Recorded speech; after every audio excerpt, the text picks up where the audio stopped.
Bev from Living Fabulously, and you may have tried the approach of going sugar-free by going cold turkey, and then you lapse.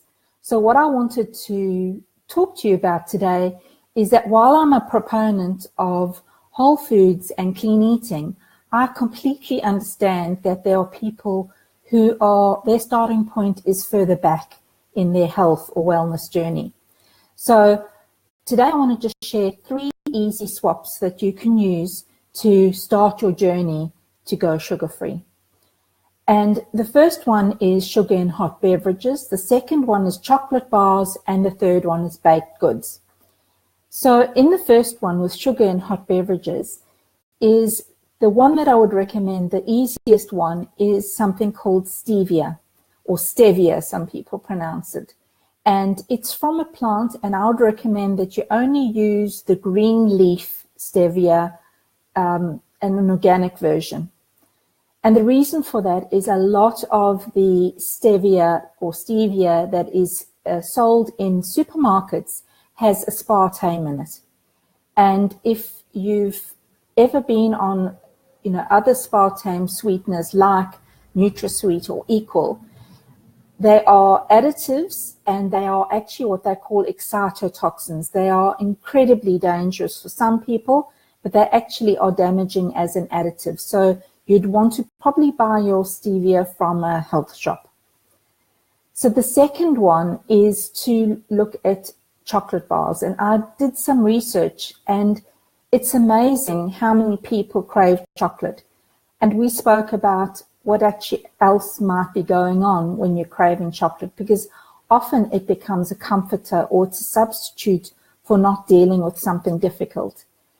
But that aside, there is value in having some chocolate in your life, because the cacao, the raw cacao, is actually high in magnesium. And a lot of women seem to be low in magnesium for either lifestyle or dietary reasons. So you can get raw chocolate, which you can make yourself, and I have a delicious recipe that I'm going to be sharing in the future. And you can make it as tasty and as delicious as you want with. So some people said they crave the taste of sugar, of the chocolate, but some people said they love the texture, it's the creaminess, the smoothness in their mouth, or other people like the crunch. So I'll be sharing that recipe. But if you were to buy chocolate in a store, in a supermarket, you would look for organic dark chocolate at least at 85%. And then just savor one small block at a time. You can actually create, what I do is I create a little jar, and I break the slab up into little cubes so that I can then feel in control when I just take one out, put the jar back in the cupboard, and let it melt in my mouth. Yes, I do sometimes eat more than one. So yes, it's about just starting where you are and taking the small step at a time. And then the third idea is around when you're baking. Now, I love baking my own things because then I know what's in them. And the substitute I would recommend for sugar is not all of the other things. A lot of people add a lot of things like dates and sort of malt syrup or something like that. I would look at something like an organic rice malt syrup. And the reason for that is it's low or almost no fructose in that syrup. And that means that you don't get the problem or the addictive nature of that.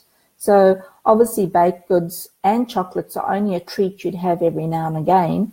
But if you use that, or you can also get granulated stevia, so you could use that as a substitute. But because those two products are way sweeter than sugar, if you were using a recipe that you know and trust, you'd have to practice substituting, because I think stevia is something like 50 times sweeter than sugar, so you need so much less of it when you're using it. And in my free online class, I'm going to explain why not all swaps are equal.